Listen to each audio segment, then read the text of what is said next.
ដោយសារតែផ្ទះខ្ញុំទុកចោលយូរពេកទៅផ្ទះខ្ញុំត្រូវបានខ្វាយមកសុំនៅបងគ្នាដោយសារតែមេគ្នាយើងនឹងគាត់បានសំណូមពរខ្ញុំជួយនិយាយពីរឿងខ្មោចឬក៏រឿងអន្តត់អីដែលខ្ញុំធ្លាប់ជួបខ្លួនឯងអញ្ចឹង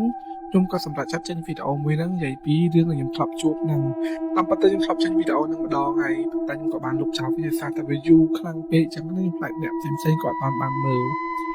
រឿងដែលខ្ញុំជួបលើកដំបូងហ្នឹងគឺតាក់ទងមួយផ្ទះខ្ញុំខាននៅផ្ទះខ្ញុំហ្នឹងគឺតាំងពីខ្ញុំឡើងមករៀនពេញមកដល់ឥឡូវនេះគឺជិត10ឆ្នាំហើយផ្ទះខ្ញុំពិតជាទុកចោលយូរមែនតើប៉ាម៉ាក់ខ្ញុំក៏គាត់នៅខ្មែរដែរគាត់នៅក្រៅប្រទេសអញ្ចឹងគាត់អត់ដែរមកលេងទេអញ្ចឹងគាត់ក៏ដែរទៅស្នាក់នៅនឹងដែរហើយបងស្រីខ្ញុំក៏គាត់នៅផ្ទះមួយកន្លែងទៀតនៅខេត្តកំពង់ស្ពឺចំណែកផ្ទះខ្ញុំដែលខ្ញុំទុកចោលគឺណាដងហើយដឹងអត់ថានៅផ្ទះហ្នឹងគឺទុកចោលឡើងអត់មានអាគេទៅនៅហើយយើងគិតទៅថាទុកចោលវាអាចនឹងមានអីគេមកនៅអញ្ចឹងណាប៉ុន្តែគេហ្នឹងក៏របៀបមកប្រយោគសពខ្ញុំ2ដងលើកទី1ដែលគេមកប្រយោគសពហ្នឹងក៏ឲ្យដឹងអត់គឺទិដ្ឋភាពនៅក្នុងយល់សពហ្នឹងគឺខ្ទង់ម៉ោង6កន្លះទៅម៉ោង7យប់តែទិដ្ឋភាពគឺស្ងាត់ចងំហើយអង្មិតខ្ញុំចាំបានថានៅក្នុងយល់សពហ្នឹងគឺខ្ញុំឈរនៅក្នុងរបងផ្ទះដែលមានចាក់សោគេហ្នឹងគឺនៅខាងក្រៅជារូបរាងមនុស្សស្រីចំណាស់តែមើលមកគាត់ឃើញតែអ្នកគ្នាដឹងត្រឹមថាសម្លេងហើយនឹងការស្លៀកពាក់របស់គាត់រៀងពាក់សម្ពុតគាត់ឈរនៅមុខផ្ទះរបស់ខ្ញុំគាត់មកឈរហើយគាត់សួរខ្ញុំថាចាអូនផ្ទះអូនអត់មានមនុស្សនៅផងអូនឯងមីងនៅបានអត់គាត់និយាយចឹងណាហើយខ្ញុំអត់បានឆ្លើយអីទាំងអស់ក៏ខ្ញុំភ្ញាក់ទៅអាលើកទី1ហើយមនុស្សស្រីម្នាក់ហ្នឹងគឺខ្ញុំពិតជាធ្លាប់ឃើញអត់ធ្លាប់ជួបទេលើកទី2ទាំងអស់គ្នាលើកទី2វាកាន់តែសាហាវជាងលើកទី1ត្រង់ថានៅក្នុងយល់សពហ្នឹងគឺខ្ញុំឈរនៅក្នុងរបងផ្ទះខ្ញុំដដែលប៉ុន្តែមានគេកំពុងតែលើកសពនៅលងទឹកហ្នឹងដើរកាត់មុខផ្ទះខ្ញុំច្រើនមែនតើលើកសពហើយនៅពេលដែលគេលើកសពរោចេញទៅផុតហ្នឹងក៏គេឈប់នៅមុខផ្ទះខ្ញុំហើយគេមកសួរខ្ញុំថាអញ្ចឹងអូនដូចសាផ្ទះអត់មានមនុស្សនៅអញ្ចឹងពូសុំផ្ទះដាក់សពបានអត់របៀបអញ្ចឹងហើយខ្ញុំទៅពេលដែលលឺអញ្ចឹងវាលក្ខណៈថាខ្ញុំក៏តាមបានឆ្លើយដូចមុនអញ្ចឹងគឺបានដឹងខ្លួនភ្ញាក់ទៅខ្ញុំក៏ប្រាប់រឿងដែលខ្ញុំយល់សពពីទៅប្រាប់ប៉ាម៉ាក់ខ្ញុំអញ្ចឹងម៉ាក់ខ្ញុំក៏គាត់បាននិមន្តព្រះសង្ឃទៅសូត្រមន្តនៅផ្ទះដោយសារតែឲ្យគ្រូមើលទៅគេថាដោយសារផ្ទះយើងអត់មានមនុស្សនៅយូរពេកអញ្ចឹងមានពពួកខ្វាច់ព្រីបិសាចមកចាំនៅផ្ទះហ្នឹងហើយអ្នកចិត្តខាងរបស់ខ្ញុំដែលគាត់ជាអ្នកលក់ចេកទាំងអស់គ្នាអញ្ចឹងគាត់ត្រូវងើបម៉ោង3ម៉ោង4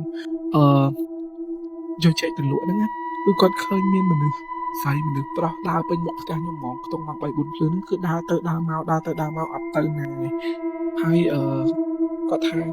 ពេលខ្លះគាត់ធ្លាប់ឃើញអីវាឡើងលើផ្ទះខ្ញុំទៀតរបៀបប្រភេទពួកខ្មោចតូចៗដាក់វាឡើងលើផ្ទះខ្ញុំតែឲ្យដឹងស្រាប់ហើយថាផ្ទះទុកចោលយូរអត់មានមនុស្សនៅហើយធម្មតាមានអ្នកនៅគឺអស់ជំនាញផ្ទះអស់អ្នកតាមថែរក្សាឲ្យដោយសារបានសែនបានអីគេសោះអញ្ចឹងណាហើយមកដល់លើផ្ទះខ្ញុំហ្នឹងក៏នៅតែបន្តទុកចោលអញ្ចឹងចំពោះរឿងមួយទៀតហ្នឹងគឺខ្ញុំជួបនៅផ្ទះជួលចាស់របស់ខ្ញុំហើយដឹងនៅផ្ទះជួលចាស់របស់ខ្ញុំហ្នឹងគឺខ្ញុំអត់មានប្រវត្តិថាខ្លាចខ្មោចទេហើយគេក៏ដែរមកលងស្រស់អីខ្ញុំឃើញដែរលុះត្រាតែថ្ងៃមួយហ្នឹងថ្ងៃដែរខ្ញុំមិនដឹងថាអ្នកទល់មុខបន្ទប់ហ្នឹងគេបានរើបន្ទប់ចេញមកតែអញ្ចឹងគឺមានអ្នកថ្មីគេរើចូលមកនៅអីខ្ញុំឆ្ងល់អ្នកគ្នាខ្ញុំនៅផ្ទះពេញមួយថ្ងៃខ្ញុំអត់បានឃើញមនុស្សដែរគេរើមកនៅនឹងយកអីវ៉ាន់មកឯងប៉ុន្តែនៅពេលដែលខ្ញុំច្បាក់ទ្វារចេញពីបន្ទប់មកហ្មងគឺឃើញអីវ៉ាន់ពេញមុខផ្ទះហ្មងពេញនៅក្នុងបន្ទប់ហ្នឹងរបៀបថាពេញក្នុងបន្ទប់ឯងថាតែអីវ៉ាន់ថាដូចទូទឹកកកសម្រាប់អាយគឺនៅក្នុងបន្ទប់ហ្នឹងទាំងអស់ប៉ុន្តែគេបិទទ្វារណាទាំងអស់គ្នាមួយថ្ងៃទៅមួយថ្ងៃគឺខ្ញុំពិតជាអត់បានឃើញមុខម្ចាស់បន្ទប់ហើយបន្ទប់ហ្នឹងគឺនៅចំហទ្វារធម្មតាដោយមានអីវ៉ាន់នៅក្នុងផ្ទះហ្នឹងនៅបន្ទប់ជួលធម្មតាដូចគ្នាហើយខ្ញុំធម្មតាចេញចូលទល់មុខបន្ទប់ខ្ញុំចិត្តតែអឺតមើលខ្ញុំឆ្ងល់ម្ចាស់គេទៅណាម្ចាស់គេអត់នៅអញ្ចឹងអីចឹងណាធ្លាប់មានម្ដងមួយខ្ញុំដេកនៅក្នុងបន្ទប់ខ្ញុំឮសលេងមនុស្សគេនិយាយគ្នារបៀបរើមកនៅហ្មងណារបៀបសលេងគេនិយាយគ្នាអ៊ូអរពេលពេញមុខបន្ទប់ហើយខ្ញុំក៏បានតែចេញបាត់គ្នាមកអឺតមើលថាគេនិយាយដែរលុះតែលក្ខណៈខ្ញុំចេញមកក្រៅហ្មងខ្ញុំមើលទៅបន្ទប់ហ្នឹងគឺសភាពនៅតែដូចមុនអញ្ចឹងអត់មានតែគេមកនៅទេប៉ុន្តែអីវ៉ាន់នៅក្នុងហ្នឹងធម្មតាហ្មងហើយទាំងអស់គ្នាវាអាចនឹងតាក់ទងគ្នាជាមួយនឹងរឿងដែលខ្ញុំជួបនឹងត្រង់ថាតាំងពីថ្ងៃដែលឃើញអីវ៉ាន់រើចូលបន្ទប់ហ្នឹងមកគឺខ្ញុំលើកមុនខ្ញុំធ្លាប់ប្រើ Oppo មួយគ្រឿងទាំងអស់គ្នាទូរស័ព្ទ Oppo ហ្នឹងខ្ញុំចិត្តបញ្ចូលទៅខ្ញុំចិត្តស្ដាប់ចម្រៀងនៅក្នុង Oppo ហើយបើ iPhone ខ្ញុំចិត្តធម្មតាទេចឹងខ្ញុំពេលយប់ហ្នឹងគឺខ្ញុំបានដេកហើយខ្ញុំផ្កាប់ទូរស័ព្ទ iPhone ហ្នឹងដាក់នៅលើអិតដោយសារក្រែប្រភេទក្រែរបស់ខ្ញុំគេហ្នឹងរបៀប ម្លែកអាមានត្រកពុកไปលើអញ្ចឹងណាគឺខ្ញុំដាក់ទូរស័ព្ទហ្នឹងផ្ទាត់បែរកាមេរ៉ាបែរអេក្រង់ហ្នឹងដាក់នៅលើអិតហ្នឹងតែម្ដងតាមតាយកខ្ទង់7ទូរស័ព្ទខ្ញុំហ្នឹងវាលឺចម្រៀងចូលទៅក្នុង YouTube មិនចម្រៀងដែលខ្ញុំ download មកធម្មតាណាគឺចម្រៀងនៅក្នុង YouTube តែម្ដងហើយទាំងអស់នេះក៏បើយើងកំពុងដេកលក់សាប់លឺសម្លេងចម្រៀងយើងមិនស្ទុះក្រោបខ្ញុំស្ទុះក្រោបខ្ញុំញ័រដៃញ័រជើងអស់ហើយទាំងអស់គ្នាខ្ញុំខ្លាចមែនតើព្រោះអីទូរស័ព្ទសុកវាបាក់ចម្រៀងទាំងដែលដឹងប្រាប់ឲ្យថាទូរស័ព្ទសម័យឥឡូវគឺដាក់ lock ខ្ញុំដាក់ lock ដូចគ្នា lock password បាទឲ្យបើចង់ចុចទូរស័ព្ទខ្ញុំតើចុច lock ចុចអីសិនអញ្ចឹងណាហើយខ្ញុំក៏គិតថាប្រហែលជាទូរស័ព្ទខ្ញុំវាឆ្លងប្រព័ន្ធឬមួយខុសបច្ចេកទេសត្រង់ណាមួយខ្ញុំគិតថារឿងខ្មោចទេណាលើកទី1លើកទី2ទាំងអស់គ្នាម្ដងហ្នឹងគឺទូរស័ព្ទដាក់ផ្កាមុខដដែលប៉ុន្តែចម្រៀងចូលបាក់អូតូប៉ុន្តែចម្រៀងម្ដងហ្នឹងគឺបទចម្រៀងពីដើមបាត់ចម្រៀងពីដើមបាត់ខ្ញុំភ្លេចថាបាត់អីទាំងអស់គ្នាតែបាត់ហ្នឹងឮសលេងតែគិតមើលយើងគេនៅបន្ទប់តែឯងយើងស្ទុះក្រោកខ្ញុំស្ទុះក្រោកមើលទូរស័ព្ទខ្ញុំចូលYouTube អូតូទៀតតែម្ដងហ្នឹងមិនផ្កាក់មុខអីគឺវាផ្ងាចេះខ្ញុំមិនដឹងថាខ្ញុំដេកមកមើលជប់ផ្ងាទូរស័ព្ទក៏ខ្ញុំអត់ដឹងដូចគ្នាគ្រាន់តែពេលហ្នឹងគឺខ្ញុំខ្លាចឡើងញ័រដេកទៅលេងលក់ហ្មងហើយទូរស័ព្ទហ្នឹងចឹងទៀតនៅពេលដែលពួកម៉ាក់ខ្ញុំមកគេនៅបន្ទប់ហ្នឹងគឺអត់ដែរលឺទេដោយសារពួកម៉ាក់ខ្ញុំក៏នៅក្នុងបន្ទប់ហ្នឹងដែរប៉ុន្តែដោយសារគាត់ត្រូវដូរកន្លែងអញ្ចឹងពេលខ្លះគាត់មកគេមកទៅគាត់មកគេម្ដង2ដងតែប៉ុណ្្នឹងទេអំឡុងពេលដែលពួកម៉ាក់ខ្ញុំមកគេគឺអត់ដែរជួបហេតុការណ៍ទាំងអស់ហូតទៅដល់មានពេលមួយនឹងទាំងអស់គ្នាគាត់មកគេនឹងបន្ទប់ហើយខ្ញុំអត់បាននៅបន្ទប់ទេពួកម៉ាក់ខ្ញុំគាត់ប្រាប់ថាខ្ទង់ម៉ោង1យប់គឺគាត់ឮសលេងចាក់សោទ្វារហើយទ្វារបើកហើយគាត់ក៏បានស្ទុះក្រោកទៅមើលដោយសារគាត់គិតថាជាខ្ញុំចូលមកបន្ទប់ហើយពេលនេះខ្ញុំអត់បាននៅទេទាំងអស់គ្នាខ្ញុំទៅជប់លៀងពួកម៉ាក់ខ្ញុំមួយទៀតអត់បានមកហ្នឹងទេអញ្ចឹងគាត់លក្ខណៈថាបើកទ្វារចូលបន្ទប់ហើយក៏ឃើញបើកទ្វារបើកភ្លើងបន្ទប់ទឹកហើយគឺសលេងទឹកក៏គាត់គិតថាខ្ញុំមួយទឹកមួយអីហើយអញ្ចឹងណាចឹងហើយគាត់ក៏អត់បានខ្វល់អត់បានសួរនាំអីទៀតទេគឺគាត់សង្ងំគេងធម្មតាប៉ុន្តែអីដែលគាត់ឆ្ងល់គាត់ថាជាអញឆ្ងល់ពេលចូលមកបន្ទប់ហើយមិនអត់ចាក់សោអត់ចាក់បិទទ្វារវិញពេលគាត់ឃើញខ្ញុំឮសលេងទឹកហើយឮសលេងបិទភ្លើងបន្ទប់ទឹកទៀតហើយខ្ញុំដើរចេញទៅក្រៅវិញគាត់ក៏បានទៅចាប់អារម្មណ៍ថាមើលអីណាលុះតែគាត់យូរទៅឃើញខ្ញុំដើរចេញទៅហើយអត់ចូលមកវិញសោះហើយទ្វារនឹងបើកចំហគាត់ក៏ស្ទុះក្រោកគាត់ទៅនេះសុខគាត់បង្ខំទៅបិទទ្វារដើរចេញទៅក្រៅទៅរោមើលខ្ញុំគាត់គិតថាខ្ញុំនឹងចេញទៅនិយាយទូរស័ព្ទនៅក្រៅប៉ុន្តែអត់ទេទាំងអស់គ្នាអត់មានហ្មងអាចឡើងពីខ្ញុំមកទៅមិនក៏ស្ដីខ្ញុំថាចូលមកតែបិទទ្វារចេះអី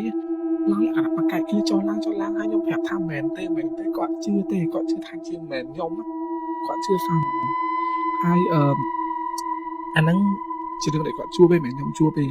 បន្តមកទៅទាំងអស់គ្នាតតងមួយបន្ទប់ទល់មុខហ្នឹងអីវ៉ាន់ក៏ចេះតែទុកនៅដដែលអត់មានតែគេមកអីសោះហ្មងហើយខ្ញុំក៏បានទៅសួរនាំម្ចាស់បន្ទប់ម្ចាស់ផ្ទះជួលថាបងម្ចាស់បន្ទប់មិនទៀតក៏គាត់បានសួរនាំដែរអញ្ចឹងណាហើយពួកម៉ាក់ខ្ញុំថាវាក៏ឆ្ងល់ដូចគ្នាថាមិនបានអ្នករើអីវ៉ាន់ចូលមកឲ្យគេអត់មកនៅមកដូចជាខ្ទង់7 ខែទាំងអស់គ្នាដែរបន្ទប់ហ្នឹងមានអីវ៉ាន់ធ្វើចូលបន្តមានមនុស្សនៅឡើង7 ខែហើយកាន់តែសាហាវទៀតទាំងអស់គ្នាវាមិនមែនមកលងខ្ញុំស្រស់ហ្មងទេគឺទាំងអស់គ្នាគិតមើលយប់ឡើងយើងដេកខ្ទង់ម៉ោង2ឮសលេងគេគោះទ្វារមិនមែនគោះទ្វារបន្ទប់ខ្ញុំទៀតគឺគោះទ្វារបន្ទប់ទល់មុខតែគេរើអីវ៉ាន់ចូលឡើងគោះទ្វារឡើងសឹងពីបើយប់ជាប់គ្នាឡើងខ្ញុំនិយាយថាខ្ញុំព្រឺស្បល់ឡើងគោះទ្វារពីបើយប់ជាប់គ្នាទាំងអស់គ្នាឮទ្វារម្ដងគោះទ្វារបន្ទប់ហ្នឹងឮទ្វារម្ដងគោះទ្វារបន្ទប់ខ្ញុំហើយខ្ញុំគិតមើលទាំងអស់គ្នាខ្ញុំចាំបានថាពួកម៉ាក់ខ្ញុំវាមកវាប្រាប់មុនថាវាមកតែវាអត់មានបានប្រាប់តាំងពីថ្ងៃមកក៏បានប្រាប់មកចេញខ្ញុំមករៀនចេញទៅបាក់ទ្វារខ្ញុំស្ទុះទៅផ្អាប់ទៅជាខ្ញុំនឹងជាមួយនឹងទ្វារចង់ដឹងគេគោះបន្ទប់ណាសលេងគោះចាប់ដើមលឺនៅបន្ទប់ទល់មុខខ្ញុំវិញឡើងខ្ញុំញ័រដៃញ័រជើងខ្ញុំតែទៅប្រាប់ពួកម៉ាក់ខ្ញុំ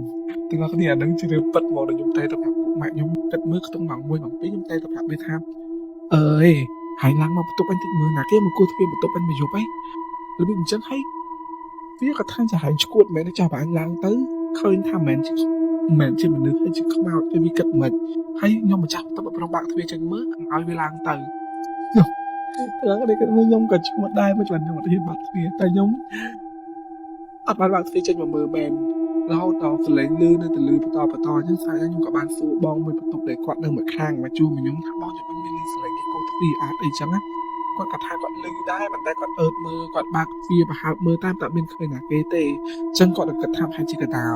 អាចជាកដោកាយអញ្ចឹងណាប៉ុន្តែនៅពេលដែលខ្ញុំមកមើលស្អែកឡើងមកមើលកន្លែងទ្វារទាំងទល់មុខខ្ញុំទាំងបន្ទប់ខ្ញុំក៏មានឃើញស្នាម